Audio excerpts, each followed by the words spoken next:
Edinho, eu fico esperando porque é sempre bom a gente poder analisar alguma coisa que está acontecendo no Brasil e que merece um comentário profundo e com sabedoria, um comentário de um sociólogo. Edinho Silva, muito boa noite. Boa noite, Dalcides. Mais uma vez é uma alegria imensa estar participando do Tribuna e colaborar, né, com as reflexões do seu programa, que são reflexões importantíssimas para a nossa sociedade. 31 de março de 2014, vamos celebrar, na verdade, 50 anos do golpe militar que teve aí consequências que a gente bem conhece e basta ler a história do Brasil. Olhando para esses 50 anos, o que a gente aprendeu, onde foi que a gente realmente não soube lidar com a situação, o que precisa ainda ser analisado? Vamos fazer um rápido olhar sobre esses 50 anos pós-golpe.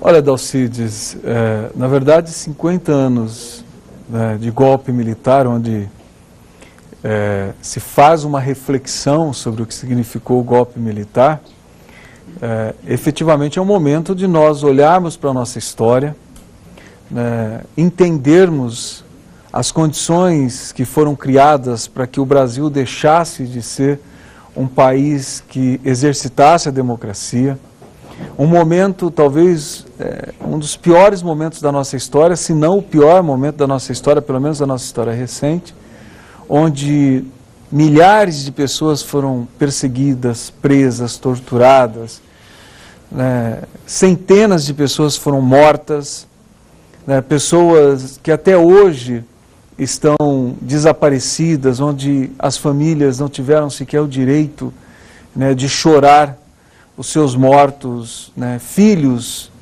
brasileiros sequer tiveram os seus corpos sepultados, onde nós tivemos perdas de todos os nossos direitos, todos os princípios não só do voto, de manifestação, mas também os princípios da liberdade cultural, tudo aquilo que efetivamente caracteriza uma democracia, o povo brasileiro foi cerceado. Então, é um momento de reflexão e um momento de nós valorizarmos cada vez mais a democracia. O Brasil vai completar aí praticamente 3 décadas de um regime que pode ser considerado democrático. O Brasil esse ano realiza a sua 7ª eleição direta, onde o povo brasileiro escolhe o seu presidente da República. O Brasil hoje tem, a população tem o direito de livre expressão, de manifestar seu pensamento, de se expressar do ponto de vista cultural. Portanto, tudo isso tem que ser valorizado. E um país que vem, por mais que se critiquem, Dalcides, e isso às vezes, quando não se faz uma reflexão histórica, muitas vezes se valoriza pouco aquilo que nós estamos vivendo, por mais que se possa criticar, o Brasil hoje tem instituições que funcionam, nós temos um poder executivo que funciona, nós temos mecanismos de controle do poder executivo do ponto de vista dos interesses coletivos, nós temos um judiciário que funciona, por mais que tenhamos problemas, mas a sociedade tem acesso a boa parte das informações do judiciário, forma opinião. Nós temos um legislativo que, por mais que se critique, é a expressão maior da representação democrática, porque ali você tem representação de todos os partidos, de todas as expressões, de todas as formas de pensamento. Então tudo isso tem que ser valorizado. E a valorização do fortalecimento das nossas instituições. Nós temos instituições, por mais que tenhamos problemas, mas instituições policiais que funcionam. Nós temos um Ministério Público que funciona. Nós temos, efetivamente, instrumentos que fazem com que os interesses coletivos sejam zelados. Então, essa é a democracia que nós temos que cuidar e celebrar a todo momento. Quando eu olho 50 anos atrás, eu tenho uma dificuldade gigantesca, Edinho, de entender que alguma coisa possa justificar um golpe militar. No meu modo de entender, nada justifica golpe militar. Porém, ao mesmo tempo, a gente tem que ser também coerente com a análise e a diversidade na interpretação. Por exemplo, historiadores, militares, analistas, há quem argumente que o golpe evitou uma guerra civil no Brasil ou em vários países da América Latina. teria tido alguma razão que justificasse um golpe militar? Eu acredito que nenhuma razão pode justificar a imposição autoritária. Eu penso que, por mais que uma sociedade esteja em debate, né, que você tenha divergências de posições, ainda assim tem que prevalecer a vontade popular. Quando você tem conflitos de posições, de ideias, você tem que resolver isso da forma democrática. E como que se resolve isso nas democracias modernas? Você resolve por meio do voto. Então, se você tem um momento de efervescência, de debates constantes, você, evidentemente, espera o momento eleitoral, a sociedade vai aferir as suas posições, vai eleger seus representantes e, evidentemente, vai prevalecer a vontade da maioria da sociedade.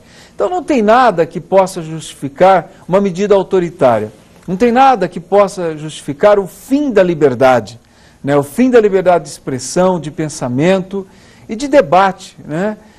O que aconteceu em 64 foi o cerceamento, né, do debate, da expressão da vontade popular, intensificado interesses internacionais que foram, que ingeriram nos processos de decisão do Brasil. Se criou condições diante do processo da Guerra Fria, onde você tinha, de um lado, né, os Estados Unidos polarizando as suas posições, né, polarizando países, né, uma parte do mundo, você tinha até então a União Soviética polarizando as suas posições com outra parte do mundo. Então você estava num momento delicado da Guerra Fria, em nome, né, dessa disputa, de uma disputa internacional, nós vivenciamos, não só no Brasil, mas em toda a América do Sul, América Latina, atrocidades, né?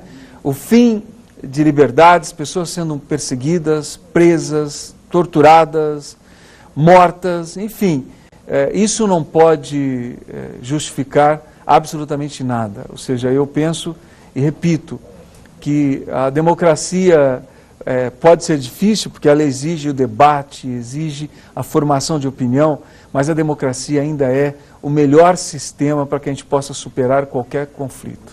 Qual que é a análise de um sociólogo como você a respeito, por exemplo, da arte, do envolvimento nesse processo todo que a gente teve de combate à ditadura? Estou falando de 64, com a intensificação dessa ditadura e o peso dessa ditadura em 68, com a AI-5 e assim por diante. Mas o papel, por exemplo, dos intelectuais, o papel dos artistas, o papel daqueles que tinham diante do povo também um papel social. Como é que você vê a arte e os seus atores diante desses protestos? Foi um processo, primeiro, quase de total cerceamento à capacidade criativa dos nossos artistas. Né, os nossos artistas, primeiro, a criação foi censurada. Né, músicas, poesias, peças teatrais, telenovelas, livros, tudo que se expressava e que poderia ter algum senso crítico, né, toda forma de criação que poderia questionar de alguma forma, né, o autoritarismo que o Brasil vivenciava, era objeto de censura. Portanto, nós tivemos um aniquilamento da capacidade criativa dos artistas brasileiros. Depois nós tivemos uma reação dos nossos artistas. Artistas foram exilados, artistas foram presos, nós tivemos artistas torturados, assassinados, mas nós tivemos uma capacidade de reação dos artistas que foi extremamente importante. E uma criatividade gigantesca. A gente pega, por exemplo, artistas de expressão, como assim, alguns cantores, compositores, e você vê a efervescência, a melhor fase desses artistas porque tinha que driblar a censura, né? Então você trabalhava muito com a dualidade de significado das palavras, das expressões, porque você Chico Buarque, por exemplo? O Milton Nascimento, tantos outros, né? Nós tivemos, né, o Dias Gomes, né, falando aí de telenovelas, enfim, em todas as áreas, os nossos poetas, enfim, todas as áreas, os artistas foram perseguidos, né? Mas os artistas também reagiram, foram para as ruas, se mobilizaram, fizeram um coro, né, e tiveram um papel fundamental para que nós fôssemos criando as condições na sociedade de restabelecimento da democracia. No final do ano passado nós tivemos uma espécie de homenagem a João Goulart, uma tentativa de dizer, continua o seu exercício simbólico da presidência.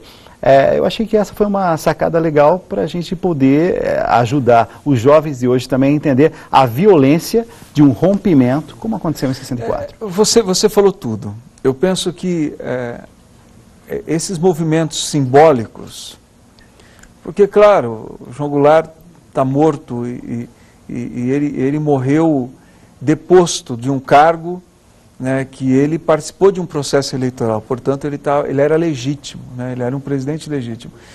Mas as gerações mais novas não têm, eu nasci em 65, eu não tenho memória total do que significou o golpe, eu tenho daquilo que eu vivenciei muito do processo já de redemocratização e daquilo que eu li.